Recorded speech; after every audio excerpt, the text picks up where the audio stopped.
everyone! Magandang araw sa inyong lahat. Andito na naman pong muli ang inyong Mama Mia. And yes, may upload tayo this Saturday. And syempre, unang-una sa lahat, nais ko kayong batiin at nais kong magpasalamat dahil sa inyong panonood ng ating kwento kahapon at pati na rin sa mga nanonood at nagmumukbang pa ng mga dati pa nating kwento dun pa sa season 1, dun pa sa Dear Mama Mia na playlist. Opo, naka-playlist po ang ating mga kwento. So, hanapin nyo na lamang. Search na lamang yung Mama Mia CDO, click videos, and click playlist. Andoon po lahat ng mga videos natin at marami na po tayong mga kwentong na i-upload. So, kung bago kayo dito, naku, hindi kayo mauubusan. Meron pong iba kapag wala po tayong upload, nagmumukbang na lang. At syempre, welcome po dito sa ating munting tahanan. Maraming salamat at kayo nakabisita. Sana makaklik kayo ng subscribe button and the notification bell naman dyan, diba? At syempre dun sa ating mga suki. Hello! Maraming salamat mga suki. Gimaras girl, thank you so much for dropping by. Delia Erinco, maraming salamat. At belated happy birthday nga pala kay Vincent. Ayun, maraming salamat and belated talaga. Kasi, ano na ngayon? Ngayon ko pa nabasa yung pa-shoutout sa birthday mo, Vincent. Hi kay Merly Labong, maraming salamat. Listening all the way from Saudi Damam. Maraming salamat po. Josephine Mapalad, Irene Betoy, maraming salamat sa iyo. Zaira Lee Monsale, thank you, hello. Hello din kay Auria Alcaneses from Saria, Quezon. Maraming thank you po. Yui Isari-sari. Ayun, ganda raw ng story. Thank you so much, Yui. Hello din kay Diana Diaz. Maraming salamat sa iyo. Kay Cristel Sirenio, thank you so much. Hanapin mo na lang yung part 2 dyan. May hinahanap siya eh. Hello din sa ating suki na hindi naman nagpapakilala hanggang ngayon. Sabi niya, silent listener daw siya, pabati naman po. Paano kita babatiin kung wala namang pangalan na sinasabi tapos yung YouTube mo ay user something lang. Annalisa Ebat, shout out from Taiwan. Hello po, maraming salamat. Hello din sa mga suki natin na nako, araw-araw ding nakikinig sa atin. Mary Ann or Mary Sanapan, maraming thank you. Hello rin kay Maria Cristina. Hello din kay Negrita Colaija, Jocelyn Balagtas. Maraming salamat, Jocelyn. Lizzie Locapa, thank you so much. Maraming salamat din, Julieta Astrolabio. Tama po ba? Or Juliet Astrolabio. Juliet pala yun. Pasensya na. Hello din kay Gail Easy. Thank you po. Elizabeth Lagunday. Christina Sison. Alda Mascual. Thank you so much sa iyong pakikinig. Marilo Basmayor. Salamat talaga. Marinduque 35 Vlog TV. Maraming salamat. Hello din kay Jeanette. Hi Jeanette. Hello din kay Monique Modomi. Hello Monique. Gerald Ribenito. Maraming salamat at nakaka-welcome back ka pa talaga sa akin. Hello din kay Doy Lastimado. Hi Doy. Parang first time kong mabasa itong pangalan mo dito, Doy. Miljury Molato, maraming salamat. Lia Liam Stephen. Thank you so much, Lia Liam Stephen. Hello din kay Marilyn Manara na lagi ding nakaabang sa atin. Thank you po. Chazi Chai, Evangeline Bautista, Marilu Manligues, thank you so much. Hello din kay It's Me, Irene. Hi, ayun. Nagpapahinga raw siya while listening kasi may trangkaso siya. Hello rin kay Gina Coral of Kingdom of Bahrain. Happy 10th monthsary daw kay Jessie Laceda Coral. Sana all, my habibi. Hello din kay Julian Ramilo, all the way from Dubai. Josie Vina, maraming salamat, User Rose. Thank you din kay Gail, kay Joanne Lastrelia. Salamat po. Talamat. Donna Frias, maraming salamat din sa'yo. Ann Migs Channel, thank you so much sa pakikinig. Sally Buma Colasio, Emily Aceres from Singapore, sa lahat po ng mga OFWs natin from Singapore, from Dubai, from Hong Kong, from Japan, from Malaysia, from Thailand, from Taiwan, from USA. Hello po. Hi kay Sir Reynaldo De Vera all the way from Olongapo City. Hello sa'yo. Liza Chen, maraming salamat. Hello daw sa pamilya ni user CK8ZP6GE5G sa Negros Occidental. Grabe naman talaga yan. Marvy Montesilio, hi. Maria Lynn Balaez, maraming salamat. Gloria Havillonar, Annalisa, thank you so much. And Catherine of Pampanga, maraming salamat sa'yo. Jelmar Villaos, maraming salamat. Hello kay Buboy Ruben. Roylan Estelito Candido from Ginayangan, Quezon. Hi sa inyong lahat. Maraming thank you po. At sa lahat po ng nakikinig sa ating programa araw-araw, maraming salamat po. Nako, sigurado ako na maraming makaka-relate sa kwento natin ngayong araw na ito. Kayo po ba naranasan nyo ng ma-taken for granted? Yun bang binaliwala lahat ng effort mo, lahat ng pagmamahal mo, lahat ng oras na ginugol mo, binaliwala at hindi pinahalagahan? Naku, atin na pong umpisahan ang paborito niyong programa. Dito lamang yan sa Dear Mama Mia. Sabi nila, you deserve what you tolerate. Pero papaano nga ba hindi mo pagbibigyan kung puso mo naman ang iyong kalaban? Paano mo nga ba bibitawan kung ikaw lang din naman ang masasaktan? Paano ba bibitawan ang isang bagay na makapagbibigay sa iyo ng sobrang lungkot kung ito lang din ang natatanging bagay na makapagbibigay sa iyo ng sobrang kasiyahan? Dear Mama Mia, magandang araw po sa inyong lahat. My name is Dinah. Nickname ko lang po yan, Mama Mia. Hindi po ako taga Maynila, pero isa po ako sa mga araw-araw na nakikinig ng inyong programa. Isa po ako sa araw-araw na nakaabang kung may bago na bang upload, dahil ang totoo niyan ay lagi po akong natutuwa kapag naririnig ko po ang boses ninyo na ikinukwento ang iba't ibang kwento ng inyong mga listeners. Mama Mia, kasalanan po ba ang bumitaw? Kasalanan po ba ang hindi na lumaban? Kasalanan po ba ang pagbitaw sa insaktong araw kung kailan dapat kayong dalawa ay masayang masaya? Alam kong naiintriga na kayo.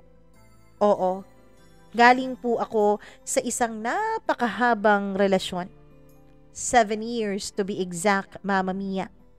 7 years na punong-puno ng pagmamahal. Yun, at least ang akala ko. Siya po ang first boyfriend ko, Mama Mia.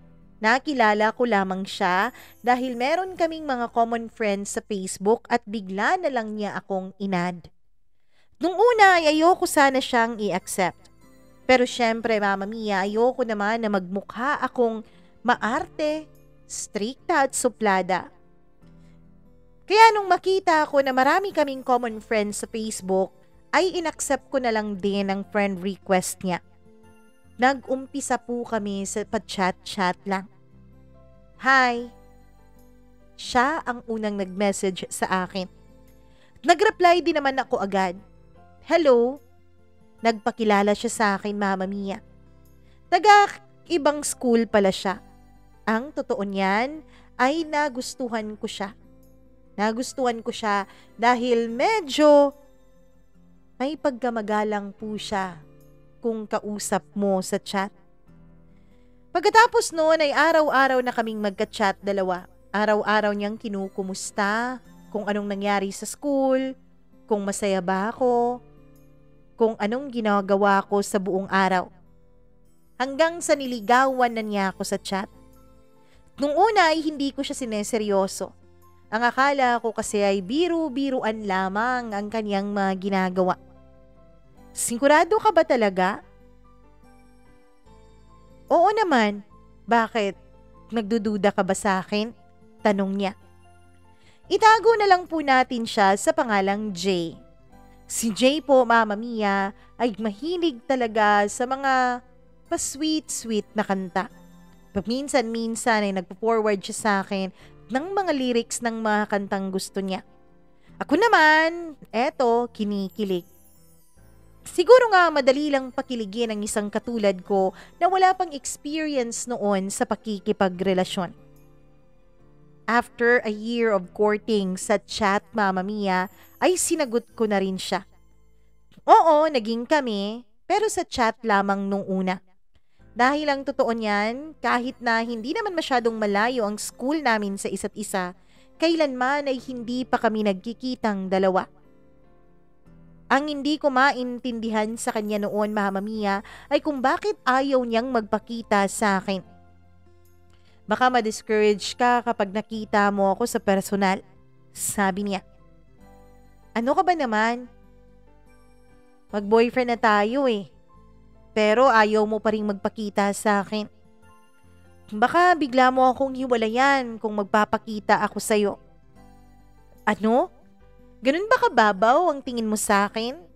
Na makikipaghiwalay ako kapag nakita kita? Ang ganda mo kasi. Hindi tayo bagay? Sabi niya.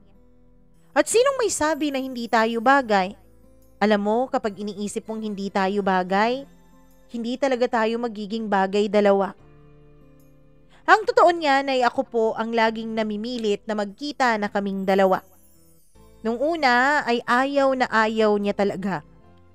Umabot na kami ng 1 year and 2 months pero hindi pa rin siya nagpapakita sa akin. Kaya naman naisip ko noon na baka poser siya.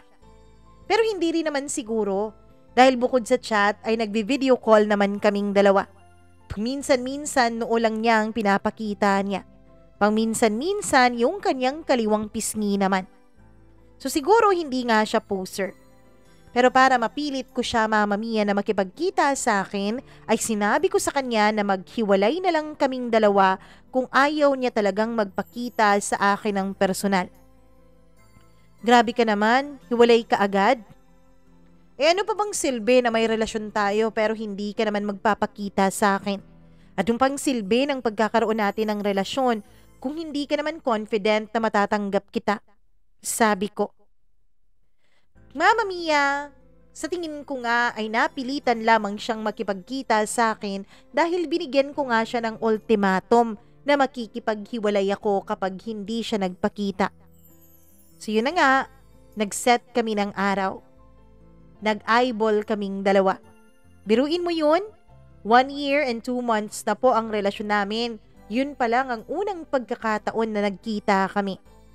And I was very, very happy. Masaya ako nung makita ko siya. Totoo, hindi siya masyadong kagwapuhan pero may itsura naman siya. Ang pinakagusto ko sa kanya, Mama Mia, ay malakas talaga ang dating niya. Yun bang malakas magpakilig? Alam mo ba, Mama Mia, dahil unang pag-ibig ko yun, unang relasyon ko yun, pakiramdam ko talaga ay para akong bida sa isang pelikula. Para rin siyang bidang lalaki doon. Mama Mia, hindi ko pa nga pala nasasabi sa inyo na may kaya po ang pamilya namin. Nag-iisang anak lang din ako. Spoiled ako sa mga magulang ko pagdating sa mga material na bagay, lalong-lalo na pagdating sa pera. And from that time, Mama Mia, na una kaming nagkakilala ng personal ay halos araw-araw na rin kaming nagkikitang dalawa. Hanggang sa graduate na ako ng high school. Mama Mia, nung college ako ay nag-aaral ako sa isa sa pinaka-prestigious school ng aming lugar. Pero dahil nagka-problema po ang pamilya namin at meron pong kakaibang nangyari dun sa school na yon, ang isa sa mga pinsan ko at dahil kaapelyedo kami ay napagdesisyonan ng mga magulang ko na mag-transfer na lang ako sa ibang school. Mama Mia, pinili ko po ang eskwelahan kung saan nag-aaral si Jay. Nung una ay ayaw ng mama ko dahil ang sabi niya ay afford naman namin sa ibang school na mas mahal doon. Pero ako, Mama Mia, gusto ko talaga doon. Kasi nga gusto kong araw-araw na nakikita ang aking inspirasyon. Ang mama ko ayaw niya na doon ako mag-aral. Ayaw niya nung una na mag-transfer ako ng paaralan. Pinsan mo lang naman ang may issue doon. Hindi ka naman siguro idadamay ng iba, sabi niya. Pero mama, mas mabuti na yun na sigurado tayo, di ba? Alangan naman, tsaka pa ako magta-transfer kapag nasa kalagitnaan na ng semester. Baka masira pa po yung records ko, sabi ko naman sa kanya. At bakit dyan pa talaga sa school na yan? Mama, pumayag ka na. Ang totoo, Mama Mia, ayaw naman talaga ng mama ko na pumayag na doon ako mag-school sa school ni Jay. Kasi ayaw ng mama ko sa kanya. Oo, dahil masyado akong mahal ng mga magulang ko. Masyado nila akong chini-cherish bilang kanilang nag-iisang anak ay wala po akong sinikreto sa kanila. Sinabi ko sa kanila na may boyfriend na ako at tinanggap naman nila yon. Hindi naman sila ganun ka-stricto sa akin. Siguro nga dahil natakot din ang mga magulang ko na baka magrebelde ako. Lagi lang nila akong pinapaalalahanan, Mama Mia, na dapat alam ko kung ano ang limitasyon ko. Dapat alam ko kung hanggang saan lang ang pakikipagrelasyon ko.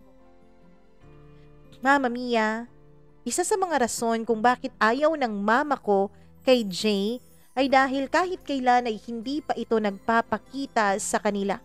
Hindi pa ito pumupunta sa bahay namin. Ayaw niyang makipag-meet personally sa parents ko. Iba kasi talaga ang prinsipyo ni Jay sa buhay niya. Ang sabi niya, Mama Mia, nahihiya raw siya sa mga magulang ko dahil alam niyang parehong successful professional at business people ang mga magulang ko. Tsaka na lang daw siya makikipagkilala at makikipagkita ng personal sa mga magulang ko kapag meron na po siyang ibubuga sa buhay niya. Kapag meron na po raw siyang magandang trabaho, kapag hindi na raw niya mamamaliitin ang kanyang sarili. Hindi rin naman po ganun kahirap ang buhay ni na Jay. Meron silang palaisdaan. Maganda rin naman ang kita doon, though Mama Mia, ang alam ko ay 7 po silang magkakapatid. Kaya hindi rin masagana masyado ang kanilang buhay. Hindi naman po matapobre ang mga magulang ko. Ang gusto lang ng mga magulang ko ay makilala ng personal si Jay. Kaso nga lang si Jay, Mama Mia, prinsipyo niya talaga na ayaw niyang mapapahiya sa ibang tao. Ang gusto raw niya ay tsaka na lang siya makikipagkita sa mga magulang ko kung worth it na raw siya para sa akin. Kung hindi na raw siya mamaliitin ng ibang tao. Hindi ka naman mamaliitin ng mga magulang ko, hindi naman sila ganon.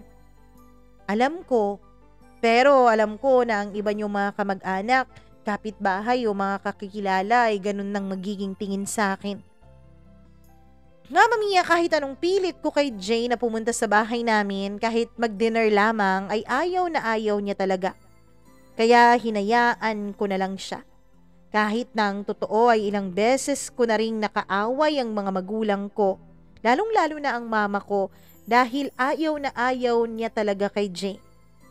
Alam mo, yung boyfriend mo, mukhang hindi maganda ang intensyon sa'yo. Mama naman, mabait naman si Jay. Mabait na sa kung mabait. Pero kung talagang mahal ka niyan, magpapakita yan sa amin. Mama, yung tao ay nagsisikap. Nagsisikap siyang makapagtapos ng kanyang pag-aaral para nang sa ganun ay hindi niyo raw siya maliitin. Ganun ba tingin mo sa amin, ha, Dinah? Hindi naman po, Mama. Sinasabi ko lang po. Mama Mia, ilang beses na rin akong napagalitan ng papa ko. Dahil lagi nilang sinasabi sa akin na hindi nga raw siguro ako totoong mahal nung boyfriend ko.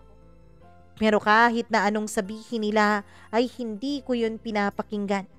Kahit na anong gawin nila ay hindi ko sila sinusunod dahil mas inuuna ko ang nararamdaman kong pagmamahal kay Jay. Mahal na mahal ko siya, Mama Mia. Kaya naman, natuwa ako nung sa wakas ay nakumbinsi ko na rin ang mga magulang ko na sa school na pinag-aaralan ni Jay ako mag-transfer. And then that time, nung nasa school na nila ako nag-aaral, Mama Mia, na feel ko talaga na may boyfriend ako. Dahil halos araw-araw na kaming nagkikita. At Mama Mia, kahit pa ilang beses na pinaalala sa akin ng mga magulang ko na dapat ay alagaan ko ang sarili ko. Dapat wag kong ibibigay sa magiging boyfriend ko ang pagkababae ko. Pero dahil sa sobrang pagmamahal ko kay Jay, ay naibigay ko sa kanya ang aking pagkababae. Nung una ay natatakot ako. Pero gusto ko pong mapatunayan kay Jay ang pagmamahal ko, Mama Mia. Gusto kong mapatunayan sa kanya na siya lang talaga ang lalaking tinitibok nitong puso ko. Sa ikatlong pagkakataon na sinubukan niya na dalhin ako sa isang motel, Mama Mia, ay pumayag na rin ako sa wakas. Wednesday yon, wash day namin, kaya hindi kami naka-uniforme. Wala ring nagtatanong sa motel na yon kung mga minor de edad pa ba kami. Well, Magi-18 na rin naman ako noon at si Jay ay 19 years old na at magto-20 na. Kaya naman siguro legal na kami noon. Nung makapasok kami sa loob ng motel, Mama Mia, ay kinabahan pa talaga ako. Nanginginig pang mga kamay ko habang niyayakap niya ako. Nung una ay gusto kong umayaw. Kaya lang natatakot ako. Baka kapag umayaw ako ay magbago bigla ang nararamdaman ni Jay sa akin. Ayokong mangyari yon. Kaya kahit na kinakabahan, ay sinuko ko pa rin sa kanya ang aking bataan. Oo, may nangyari sa aming dalawa ni Jay. At hindi lang yun nung beses na yun, Mama Mia. Dahil halos 2 beses sa isang linggo kung mag-check-in kaming dalawa. Kaya lang, 2 buwan lang matapos akong mag-transfer sa kanilang school, ay naramdaman ko ulit ang pagbabago kay Jay.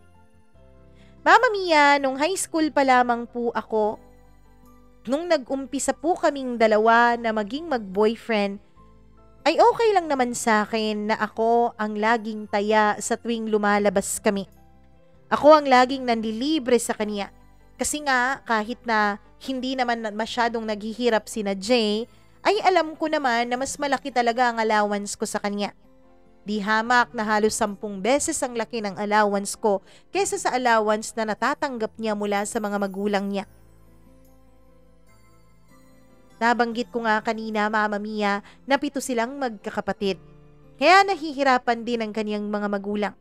Kaya hindi po issue sa akin na ako ang laging nanlilibre sa kanya. Pagkain, sine, grocery, maging ang pag-check-in namin, ako ang nagbabayad sa motel. Even nga, Mama Mia, pamasahe niya pa uwi sa bahay nila kapag nagdi-date kami, ay ako din ang nagbibigay. Ako lahat, kahit load, Mama Mia. Pero hindi yun issue sa akin. Kasi nga, kaya ko naman. Kasi nga, sobra-sobra naman talaga ang allowance na natatanggap ko. Hindi ko naman nauubos ang allowance ko sa akin. Dahil pinagbabaon din ako ng mama ko ng pagkain sa school. Monthsaries, anniversaries, lahat yun ako ang gumagastos, Mama Mia. Kung saan kami magdi-date, ako din ang nag-iisip. Kung anong gagawin namin, ako din, pati bayad ako.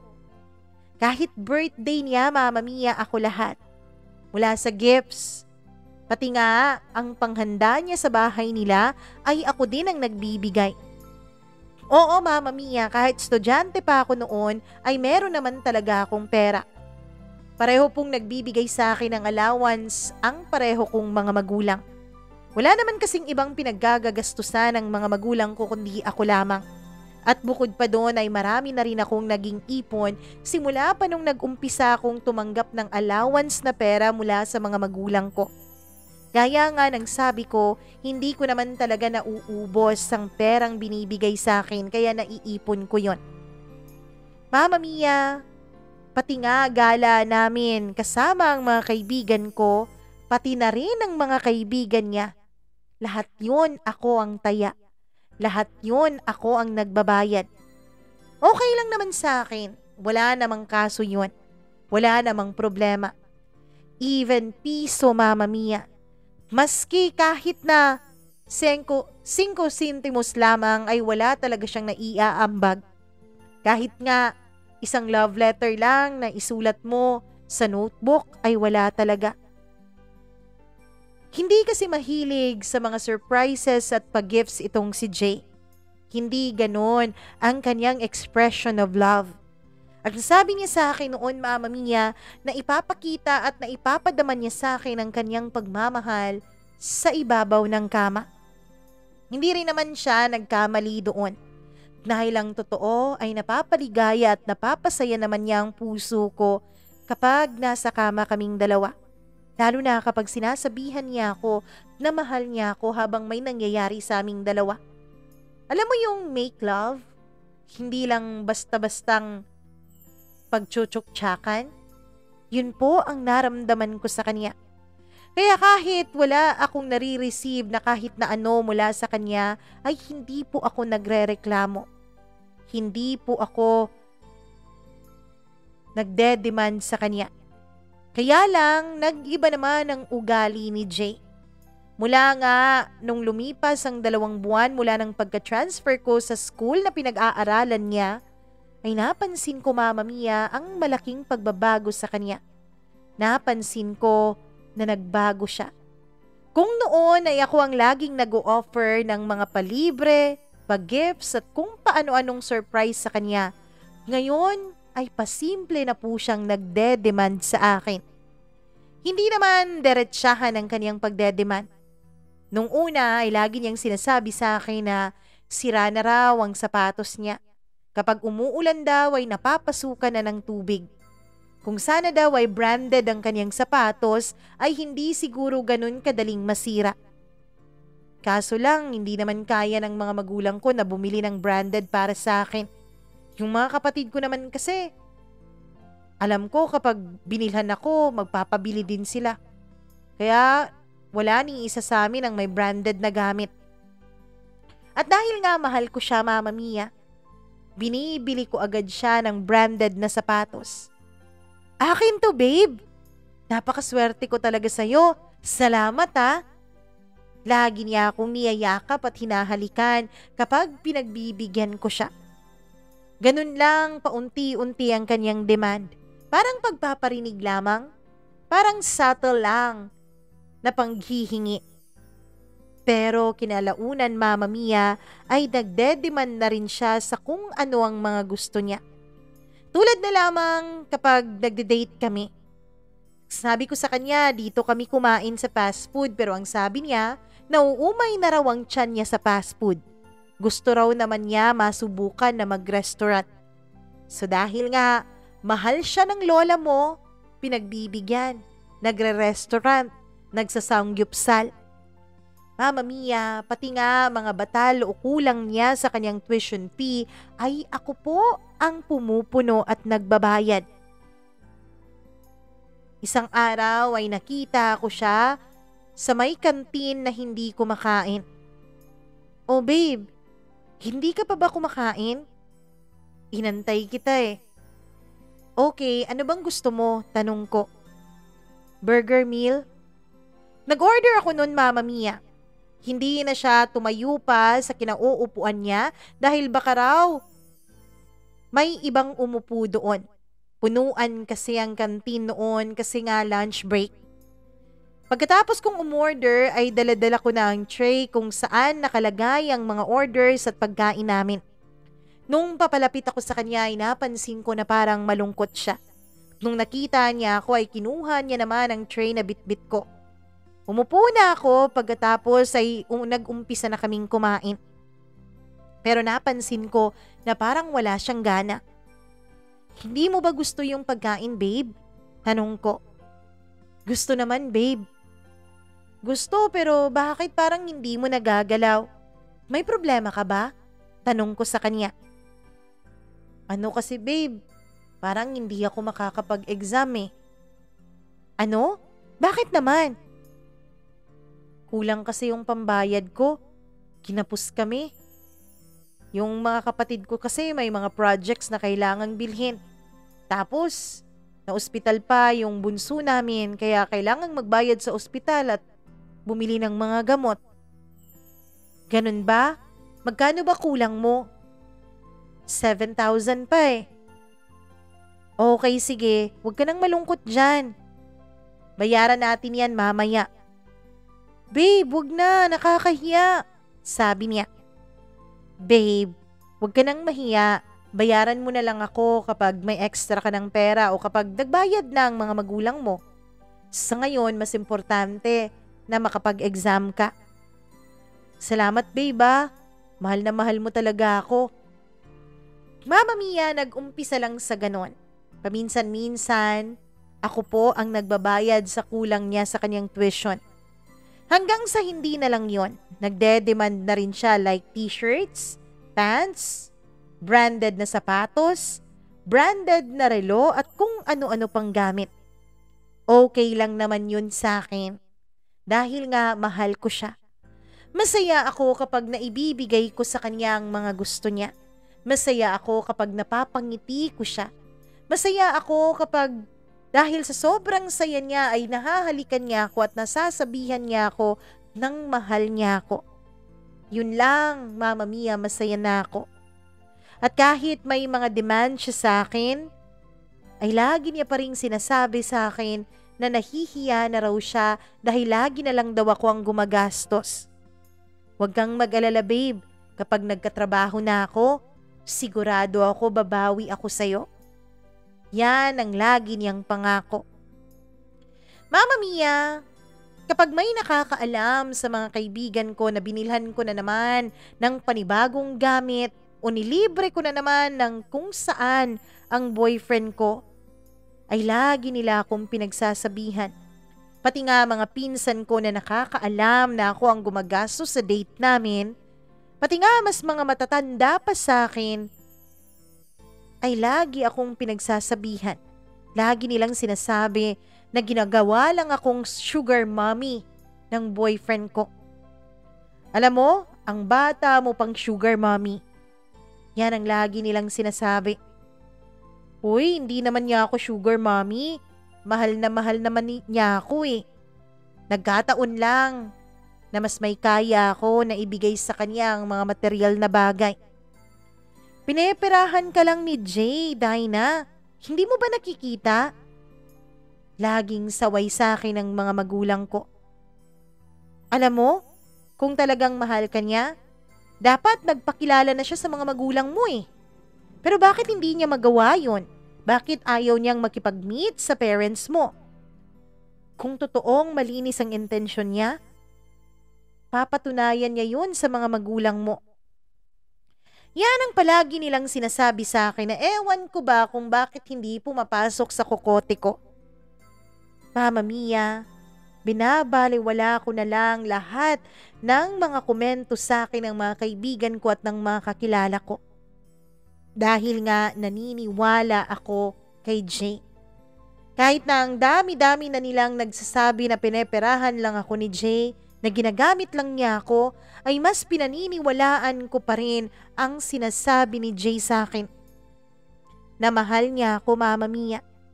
Na mahal niya ako at nag-aantay lamang siya, nag-graduate siya bago siya humarap sa mga magulang ko. Naniwala ako. At dahil sa paniwala na yun, ay nag-antay ako na gawin niya yun. Mama Mia, habang nag-aantay ako, habang tumatakbo ang mga buwan at taon sa aming relasyon, habang tumatagal ang relasyon naming dalawa, ay nagiging toxic din ang ugali ni Jay. Kapag nag-aaway kami, nararamdaman ko na para bang ayaw niya na sarilinin lang namin ang aming pag-aaway. Kahit na hindi naman ako sumisigaw, kahit na hindi naman tumataas masyado ang boses ko, ay parang gusto niyang ipangalandakan sa mundo na siya talaga ang may kontrol sa relasyon naming dalawa. Parang gusto niyang malaman ng lahat na nag-aaway kami. Even in public places, Mama Mia, kapag nag-aaway kaming dalawa ay bigla na lang tumataas ang boses niya. Bigla na lamang niya akong sinisigawan. Like kapag maraming tao sa paligid at nag-aaway kaming dalawa ay nilalakasan niya talaga ang tinig niya. Sa mall, sa school, at kahit nga sa simbahan. Kapag nagsisimba kami o nagdadasal kami at may mapag-usapan kami at pag-aawayan namin ay bigla na lang tumataas ang boses niya. Ako naman, pilit ko namang pinapakalma ang sitwasyon. Lalo na kapag may dumadaan na ibang tao na alam kong nakikita talaga ng malapitan ng mga mukha naming dalawa. Kahit na gusto ko rin siyang sigawan pabalik, kahit na gusto ko ring umiyak, Mama Mia, ay umingiti na lamang ako para naman hindi masyadong halata sa ibang tao na nag-aaway kaming dalawa. Para iisipin nila nang naglalaro lamang kami. At para wala na ring gulo, nilelet go ko na lang ang away na yon. Hindi ko na lang pinapalaki pa. Yung galit ko, yung sakit na nararamdaman ko, yung mga pagtatampo ko sa kanya, Mama Mia, ay nilelet go ko na lang para wala ng away, para hindi na lumaki ang gulo. Grabe kasi kung makapagselos itong si Jay, Mama Mia. Napakaseloso niya. Alam ko naman na seloso siya. Nung una pa naman na naging kami, ay nakikitaan ko na naman siya ng pagiging seloso. Kaya lang medyo cute pa yun nung una. Pero habang tumatagal, to be honest, hindi na nagiging cute ang pagiging seloso niya.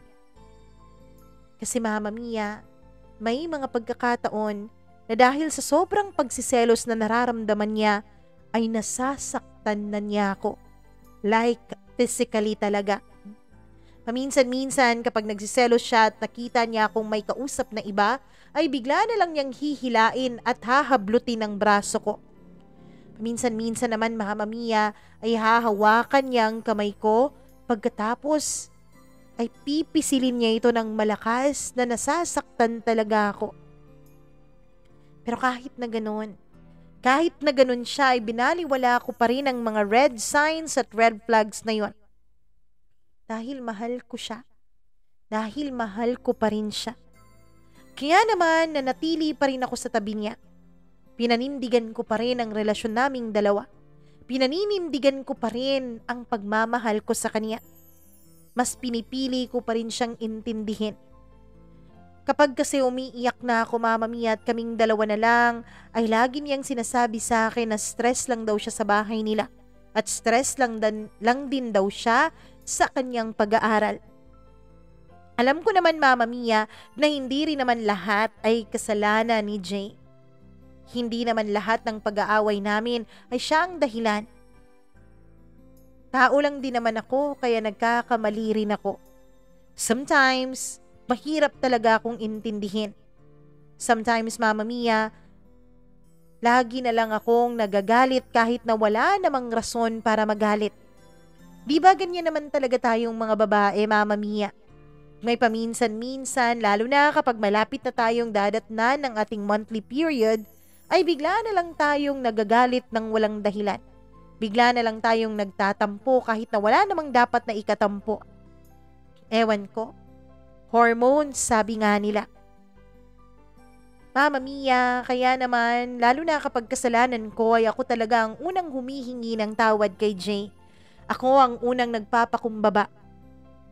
Hanggang sa graduate na siya, Mama Mia.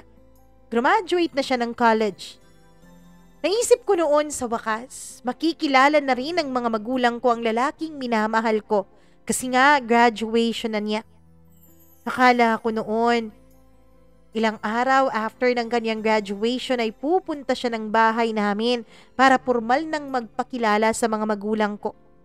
Kasi yun ang pangako niya sa akin noon, nung bago pa lang kami mag-celebrate ng aming 2nd anniversary. Yun ang kanyang pangako sa akin. Pero ang pangako niyang yun ay napako lamang dahil hindi naman niya tinupad. Babe, kailan ka ba magpapakita sa amin? Kailan ka ba magpapakilala sa mga magulang ko? Tanong ko sa kanya. Tsaka na lang, babe.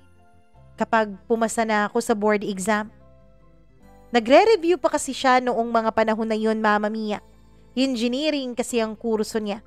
Kaya kailangan niya raw mag-review at kapag naging ganap na siyang engineer, ay magpapakita na raw siya sa mga magulang ko. Kahit na hindi niya tinupad ang una niyang pangako ay inintindi ko pa rin siya. Inintindi ko na lang siya. And then pagkatapos ng kaniyang graduation, Mama Mia, 1 buwan matapos noon, ay parang unti-unti na akong nakaramdam ng hindi maganda. Parang unti-unti nang may pumapalo sa utak ko.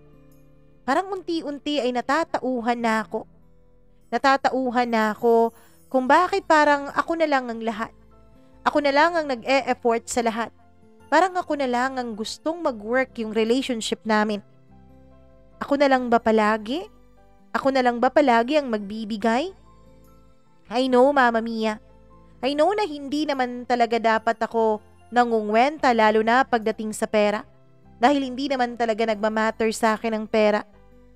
I know na hindi nagmamatter sa akin ang mga material na mga bagay kasi kaya naman yung ibigay ng mga magulang ko.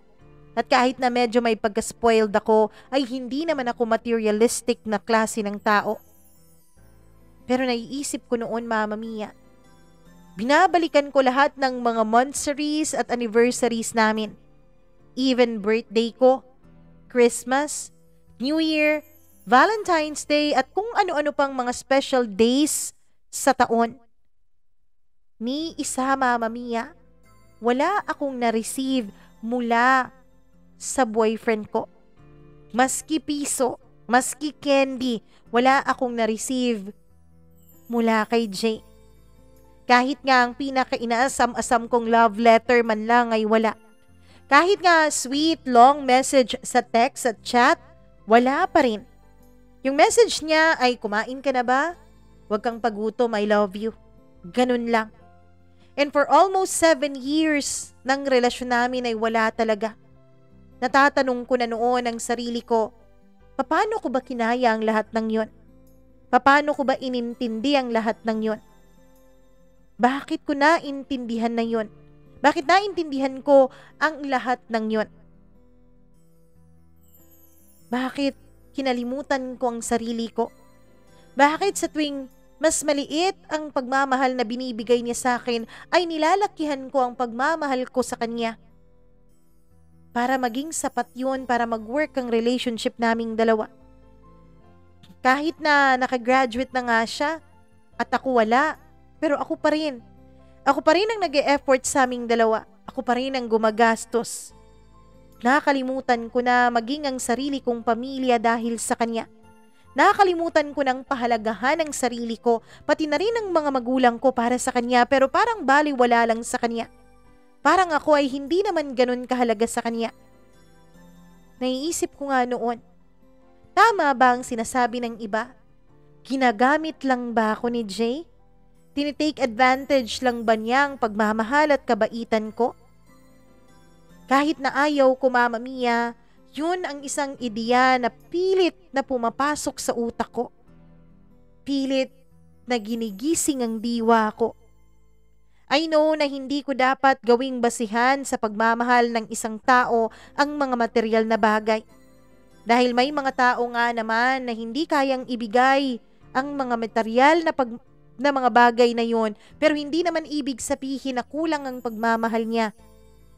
Alam ko sa sarili ko, Mama Mia, na hindi naman po ako nangungwentang tao. Pero ang hindi ko maintindihan kung bakit ang ideyang yun ay pilit na lang akong ginagampala, lalo na kapag mag-isa ako sa gabi.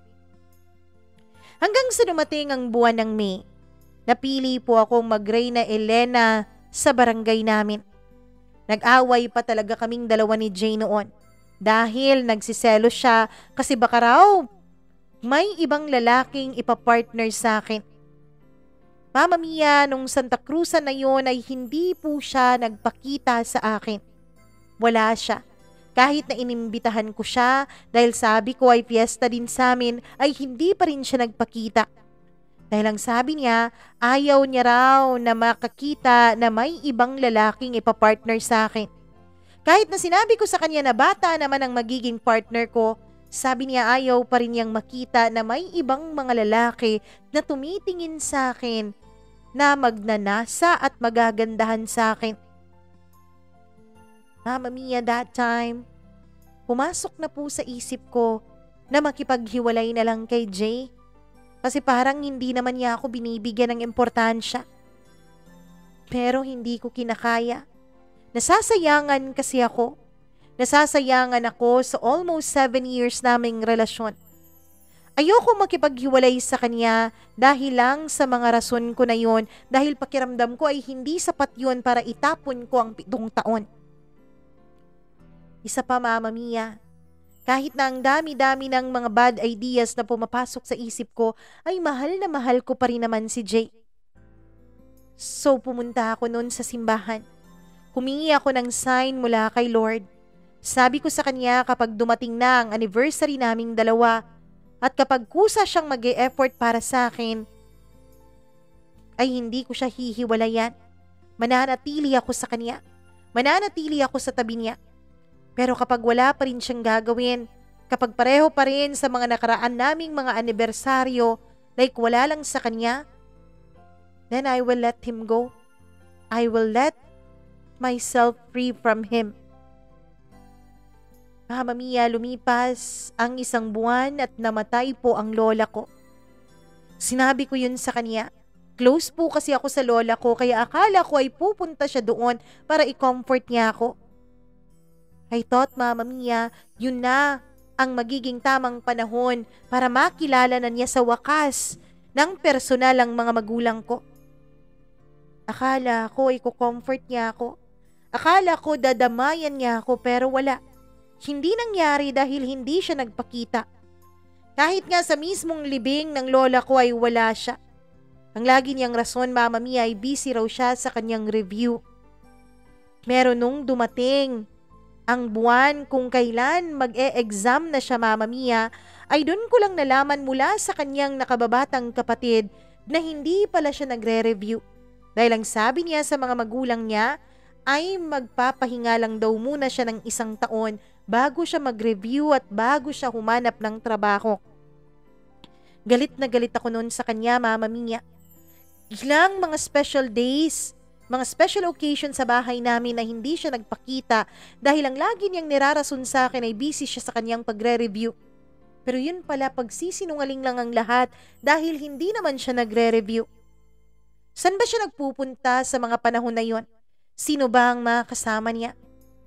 Kahit na sapat na rason na yun, kung tutuusin para bumitaw ako sa relasyon namin ay hindi ko pa rin ginawa. Tinanggap ko pa rin ang rason na yun, Mama Mia. Kahit na gustong-gusto na noon ang utak ko na makipaghiwalay na sa kanya, ay nanatili pa rin nananalo ang puso ko.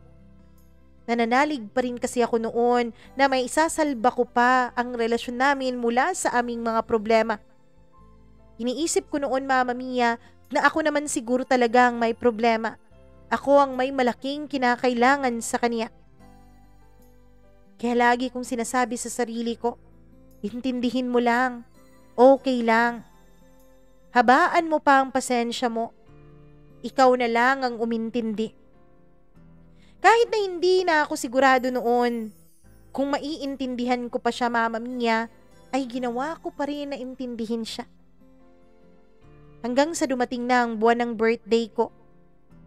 Inimbitahan siya ng mama ko dahil po mag-out of town kami noon para i-celebrate ang aking birthday. Pero hindi po siya pumunta. Tumanggi po siya, Mama Mia. Hindi ko alam kung bakit. Sinabihan pa siya ng mama ko na kami naman ang gagastos ng lahat at wala siyang kakailanganin pang problemahin. Alam ko, Mama Mia, na hindi maganda yun sa part ng parents ko na sila pa talaga ang humahanap ng paraan para lang makilala ng personal ang boyfriend ko. Pero alam kong ginagawa yun ng mga magulang ko para sa akin dahil gusto nilang kilatisin ang boyfriend ko dahil nga mahal nila ako bilang kanilang anak. Pero si Jay pa rin ang gumagawa ng paraan para umayaw, Mama Mia. Si Jay pa rin ang gumagawa ng paraan para hindi matuloy ang kung anumang binabalak ng mga magulang ko. Tinatanong ko siya kung bakit, pero sabi nga niya nahihiya raw siya. At isa pa, siya rin daw ang katulong ng kaniyang mga magulang sa pag-aasikaso ng kanilang fish pond. Ewan ko ba, Mama Mia, kung ano-anong rason na lang ang binibigay niya sa akin. Busy sila, may kailangan silang gawin, kailangan sa fish pond, kailangan sa negosyo. Ewan ko ba? Unti-unti, Mama Mia, ay nawawala na po ako ng gana. Unti-unti ay nawawala na po ako ng amor sa relasyon naming dalawa. Hanggang sa dumating ang isang buwan bago ang aming anniversary. Pinilit ko po ang sarili kong wag masyadong magparamdam sa kanya. Pinilit ko po ang sarili kong baliwalain siya. Pinilit ko po ang sarili ko na wag mag-contact o kumontak sa kanya. Mama Mia, kahit mahirap, pinilit kong wag maunang mag-text, mag-chat o tumawag. Hindi talaga ako nakipag-communicate sa kanya. Pero lumipas na lang ang 2 linggo, siya rin naman, Mama Mia, ay hindi rin siya naghanap sa akin. Nakala ko nga noon ay tuluyan na siyang bibitaw sa aming dalawa. Sinabi ko po noon sa sarili ko, kung hindi talaga siya mauunang kumontak, eto na siguro ang totoong sign para tuluyan ko ng bitawan ang pagkapit ko sa relasyon naming dalawa. Pero Mama Mia, bago pa mag-eksaktong 3 linggo mula nung hindi ko siya kausapin, for the first time in history, ay siya po ang nagpa-load sa sarili niya para lang matawagan ako. Tinanong niya ako kung anong nangyari, kung bakit hindi raw ako tumatawag. Sabi ko naman sa kanya, hindi rin naman siya tumatawag. Mama Mia, dahil sem break noon, ay tinanong niya ako kung anong gagawin ko. Sabi ko wala. Bakit hindi ka tumawag, babe? Jay, di ba pwedeng ikaw naman ang unang tumawag sa akin? Ikaw naman ang unang kumontak sa akin, di ba yun pwede? Babe naman, pasensya ka na ha. Alam mo naman na binubungangaan ako ng mga magulang ko dahil wala pa akong trabaho. Kaya mula umaga hanggang hapon ay tumutulong talaga ako sa fish pond namin. Mama Mia, ewan ko ba kung bakit? Kung bakit hindi ko magawang magalit sa kanya ng tuluyan? Kung bakit hindi ko magawang magtampo sa kanya ng matagal? Dahil konting paliwanag lang niya. Kahit na paulit-ulit lang naman ang paliwanag at ang rason na yon, ay eto na naman ako. Naniniwala na naman. Nagsasabi na naman na okay lang. Okay lang ako. Ayos lang yon. Walang problema. Hanggang sa 1 linggo bago ang anniversary namin, ay nag-uusap kami noon sa cellphone. Hindi kasi kami nagkita noon dahil busy ako at enrollment na noon sa aming paaralan. Last sem ko na kasi yun, Mama Mia, sa college. Kaya naman sinigurado ko talaga na walang magiging problema sa enrollment ko. Nung kinagabihan ay tinawagan ko siya at kinamusta ang araw niya. Sabi niya ayos lang daw naman siya. Bawas lang daw sila ng tubig sa fish pond. Hanggang sa ikwento at na-open up ko sa kanya kung ano ang magiging plano niya sa 7th anniversary naming dalawa. Wala naman, gaya ng dati. Alam mo naman babe na makasama lang kita. Sapat na yun para sa akin. Makita lang kita, makita ko lang yung magaganda mong mga mata, yung maamo mong mukha, at yung napakatamis mong ngiti. Ayos na sa akin talaga lahat yun. Wala na akong hihilingin pa. Mama Mia, yan palagi ang kanyang linyahan kapag tinatanong ko siya kung ano ang plano niya para sa anniversary naming dalawa. Simula pa yun ng 3rd anniversary namin. Hanggang sa 7th anniversary ay ganun pa rin. Nung una, oo, kinikilig ako. Nung una, oo, sinasabi ko pa sa sarili ko, napakaswerte ko talaga. Dahil pagmumukha ko lamang ang kailangan ng boyfriend ko. Pero that time, That time, wala na akong naramdamang kilig. That time, naramdaman ko na lang ang pagkasuya ko sa kanya. Wala na akong naramdamang pagmamahal at kilig mula sa pagkakasabi niya ng mga bagay na yon. Ng mga bagay na nagpapaikot lamang sa akin sa loob ng kanyang mga palad. And then, dumating na nga ang anniversary naming dalawa, Mama Mia. Alam mo bang, kahit na sinabi niya sa akin na wala siyang plano ay nag-e-expect pa rin ako ng something. Something new. Kahit na nga isang stem lang ng rose o kahit nga pinitas lang na kung anong bulaklak dyan sa may gilid ay ayos lang sa akin. Walang problema, basta ba may mabago lang. Basta ba may matanggap lang ako mula sa kanya, tanda ng kanyang pagpapahalaga at pagmamahal sa akin. Nag-antay ako sa labas ng classroom namin, Mama Mia. Pero hindi siya dumating nun. Kaya pumasok na rin ako. Ang plano ko kasi noon kapag maaga siyang dumating ay hindi na lang ako papasok sa last subject namin. Pero hindi siya dumating ng maaga kaya pumasok na lang ako. Paglabas ko ay nasa labas na siya ng gate ng university. Masayang-masaya ang mukha niya. Para bang nakangiti siya at hindi matanggal-tanggal ang ngiti na yun sa kanyang mga labi sa buong araw. And then, nung makalapit na ako sa kanya, ay tinanong ko siya, "San tayo? San tayo pupunta? San tayo magse-celebrate?" Tanong ko. Pero Mama Mia, nadurog po ang puso ko sa naging sagot niya. "Ikaw bahala, babe. Ikaw naman yung maraming pera sa ating dalawa." Sabi niya na may halo pa talagang pagtawa. Mama Mia, nakanganga lang ako noon nung marinig kong sabihin niya yun sa akin. Wala nga pala talaga siyang plano. Wala siyang balak na kung ano para sa anibersaryo namin. So wala na namang bago. Ako na naman ang nag-initiate na magsine kaming dalawa. Pagkatapos noon ay nag-eat all you can din kami dahil yun ang request niya. Namimiss na raw niyang mag-samgyup, Mama Mia. Pagkatapos noon sabi niya ay lumang-luma na raw ang kanyang polo, pati na rin ang kanyang pants. Kaya binilhan ko siya, Mama Mia. New polo, new pants, new cellphone, new branded shoes. Mama Mia, oo nga pala. Pangatlong beses ko na yun na binilhan ko siya ng cellphone. Yung unang beses na binilhan ko siya ay dahil yun nasira ang kanyang phone. Yung pangalawang beses naman, ang sabi niya ay wala raw at nasira raw ang cellphone ng kanyang kapatid. At dahil naaawa siya kasi nga kailangan yun para sa research nila, ay binigay niya raw yung cellphone na binili ko para sa kanya, kaya ibinili ko siya ulit. At eto ngayon, nagre-request na naman siya dahil luma na raw ang phone niya, kaya binili ko ulit siya, Mama Mia. At pagkatapos nga ng araw na yon, nung pauwi na kami, ay pumunta muna kaming dalawa ng simbahan. Yun kasi talaga ang routine namin. Pumunta ng simbahan at yun ang magiging katapusan ng pagsa-celebrate namin ng aming anniversary. Pagkatapos naming magdasal ay sinabi ko sa kanya na ihatid naman niya ako sa bahay. "Hindi po pwede, baby." "Anong hindi pwede? Gabi na oh.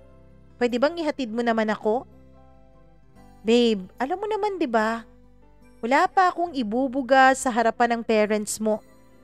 Hindi pa ako pwedeng magpakita sa kanila dahil wala pa akong achievement, hindi pa ako successful." Doon, Mama Mia, hindi ko na talaga napigilang lumuha. Umiyak na ako sa harapan niya. Hindi ko na napigilan at naisiwalat ko na sa kanya lahat ng mga nararamdaman ko. Lahat ng pagtatampo ko sa kanya. Lahat ng problema ko sa relasyon naming dalawa. Lahat ng sakit na nararamdaman ko. Lahat-lahat binuhos ko na. Lahat-lahat sinabi ko na, as in lahat talaga, Mama Mia. I expected him to hug me, to comfort me. Pero nakinig lang siya, Mama Mia. At after ng lahat ng drama ko, after nung medyo kumalma na ang pag-iyak ko, Alam mo ba kung anong ginawa niya, Mama Mia? Tinapik niya lang ang balikat ko. Pagkatapos ay hinalikan lang niya ako sa noo. I know. I know, Dinah, kasalanan ko ang lahat. I know, kasalanan ko kung bakit nagiging ganyan ka. So hindi na ako mag-e-explain pa dahil kasalanan ko naman ang lahat. Ibabalik ko na lang lahat ng binili mo sa akin ngayon. Lahat ng pinamili natin, ibabalik ko na lang sa'yo. Sabi niya. No, hindi na kailangan, Jay. Gift ko na lang yan para sa'yo. At yan na rin ang magiging huling mga regalo ko sa'yo. Sabi ko. I'm sorry, Jay. I'm sorry pero hindi ko na kaya eh. Kailangan ko nang makipaghiwalay sa'yo. Hindi ko na kaya na ganito mo ako tinatrato. Mama Mia, kahit sa huling pagkakataon, nag-expect pa rin ako. Nag-expect akong magmakaawa siya na wag ko siyang iwan. Nag-expect akong umiyak man lang siya sa pakikipaghiwalay ko sa kanya, pero hindi yun nangyari. Para bang pilit pa ang lungkot na pinapakita niya sa akin noon. Okay, kung yan talaga ang desisyon mo at kung yan talaga ang gusto mo, hindi na kita pipigilan pa. Dahil alam kong sakit lang ang dulot ko sa buhay mo. Alam kong makakakita ka pa ng lalaking mas deserving sa'yo. Ayoko nang nakikita kang nasasaktan. Kaya oo, maghiwalay na lang tayo. Matapos niyang sabihin sa akin yun ay tuluyan talaga akong nag-breakdown, Mama Mia. Kahit na nasa loob pa kami noon ng simbahan ay wala akong pakialam. Ngumawa talaga ako. As in yung iyak talaga na malakas na hindi ko na napigilan dahil kapag pinigilan ko ay sumasakit ang dibdib ko. Umiiyak pa ako nung bigla niyang sinabi sa akin na mauuna na raw siya dahil gabi na. Oo, Mama Mia. Iniwanan niya ako doon sa loob ng simbahan. Ni hindi man lang niya inantay na matapos akong umiyak. Pagkatapos niyang sabihin na aalis na siya, kahit hindi pa ako nakapagsalita ay tumalikod na siya sa akin at iniwanan na ako. Mama Mia, 1 oras pa akong umiyak doon sa simbahan. Pag-uwi ko ng bahay ay mugtong-mugto ang mga mata ko kaya alalang-alala ang mama ko nung makita niya ako. Anong nangyari sa'yo? Tanong niya. Doon ko ibinuhos sa mama ko ang lahat, Mama Mia. Sinabi ko sa kanya ang tunay na nangyari. Sinabi ko sa kanya na natauhan na ako at na alam ko na ginagamit lang talaga ako ni Jay. Niyakap lang ako ng mama ko. Sa totoo lang, Mama Mia, masyadong masakit sa akin ang lahat ng nangyari. Kala ko nga nung una ay hindi ko kakayanin na mag-move on mula sa naging hiwalayan namin noon ni Jay. Pero nahirapan naman talaga ako. 2 taon. 2 taon ang inabot bago ko tuluyang nasabi sa sarili ko na ayos na ako. 4 na taon din akong naging single mula nung magkahiwalay kami ni Jay dahil ang totoo niyan, Mama Mia, ay nawalan ako ng tiwala sa pagmamahal at sa mga lalaki. Pero may ibang plano pala sa akin ng Diyos. May ibang lalaki siyang binigay sa akin. Isang lalaki na pinatunayan sa akin na hindi lahat ng lalaki, Mama Mia, ay katulad ni Jay. Isang lalaki na handa akong alagaan, mahalin at protektahan. Naging matyaga siya sa akin. Kahit na hindi naman siyang may kasalanan kung bakit may trust issue ako, ay siya pa rin ang tumulong sa akin na tuluyang maghilom. Tsinyaga niya ako, Mama Mia, hanggang sa sinagot ko na siya. At ngayon nga, ay magdadalawang taon na ang relasyon namin at masayang-masaya ako. Nung nakaraang taon lamang ay nagkita kaming ulit ni Jay. Kinumusta niya ako. Ang sabi niya, Mama Mia, ay na-miss niya raw ako pero tinawanan ko lang siya. Blinak ko na rin siya sa Facebook nung sinubukan niya akong kontakin. Hindi na ako galit sa kanya. Ang totoo niyan ay nagpapasalamat nga ako dahil siya ang nagpa-realize sa akin kung ano ba ang klaseng pagmamahal ang deserve ko at hindi yung pagmamahal niya. Pero hindi rin yun sapat na dahilan para ibalik ko pa ang communication naming dalawa. Para ibalik ko pa kahit pagkakaibigan namin. Dahil lang totoo niyan, Mama Mia. Alam ko, napatawad ko na siya, pero hindi rin siya deserving kahit sa pagkakaibigan ko man lang. Hanggang dito na lang po ang sulat ko, Mama Mia. Nawa po ay makapagbigay ito ng inspirasyon, lalo na sa mga tao na dumadaan ngayon sa parehong sitwasyon. Sa mga taong ginamit lamang, sa mga taong tinake for granted, sa mga taong hindi naman pinapahalagahan ng mga taong pinakamahalaga sa buhay nila. Sa mga taong ginagawa lamang gatasan ng kanilang mga karelasyon. Kung sa tingin mo, inaabuso ka na ng karelasyon mo, matuto kang bumitaw. Dahil hindi mo talaga mahahanap ang tunay na magmamahal sa'yo at hindi talaga darating ang para sa'yo kung hanggang ngayon ay hawak-hawak mo pa rin ang maling tao. Kapag hindi ka minamahal ng tama, bumitaw ka. Hindi dahil selfish ka, hindi dahil inuuna mo ang sarili mo, kundi dahil alam mo kung anong nararapat sa'yo. Maraming salamat po. Muli, ako ang inyong suking tagapakinig, Dina.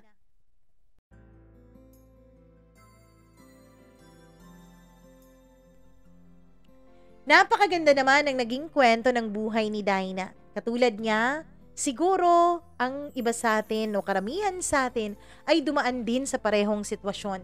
Hindi man dahil tayo ang gumagastos sa mga karelasyon natin, pero yun pong sinasaktan tayo, tinitake for granted, hindi minamahal ng tama, siguro dumaan tayong lahat sa ganon. Lahat naman siguro tayo ay dumadaan sa pagiging broken-hearted, hindi ba? Pero gaya nga ng sabi ni Dina, wag na wag mong tinotolerate yung klase ng pagtrato ng mga tao sa'yo, lalo pat tinitake for granted ka. Lalo pat dahil sa pagtrato nilang yun ay kino-question mo ang halaga mo bilang tao, bilang karelasyon. Mahalaga ka. Mahal ka ng Diyos. Walang ibang makakakita sa halaga mo kundi ikaw, kaya pahalagahan mo ang sarili mo. Kasi kapag dumating ang punto at ang oras na na-realize mo na yung worth mo, alam mo na kung anong worth mo, may mga tao din na makakakita nun. Darating din ang tamang tao na makakakita at makaka-appreciate ng worth mo. Isang tao na inilaan talaga para sa'yo. Maraming salamat, Dina, sa sulat mo at sigurado ako na hindi man siguro libo-libo pero may iilan ka ring ma-inspire sa naging kwento mo. Salamat sa iyong pagtitiwala at dito mo ibinahagi ang kwento ng buhay mo. At kung ikaw na nakikinig ngayon, kung na-inspire ka sa kwento ni Dina, alam mo na, dapat i-like at i-share mo ang video na to at dapat, sana naman, i-subscribe mo itong ating channel at i-click mo ang notification bell para lagi ka ring updated sa tuwing may bago tayong video o kwento na ia-upload. Kung may sarili ka ring kwento ng buhay mo, please do share, wag kang mahiya. Email ka lamang po, mamamiacdo0317@gmail.com. Maraming salamat po sa inyong walang sawang pagsuporta. Ako po muli, ang inyong Mama Mia. Enjoy your weekend.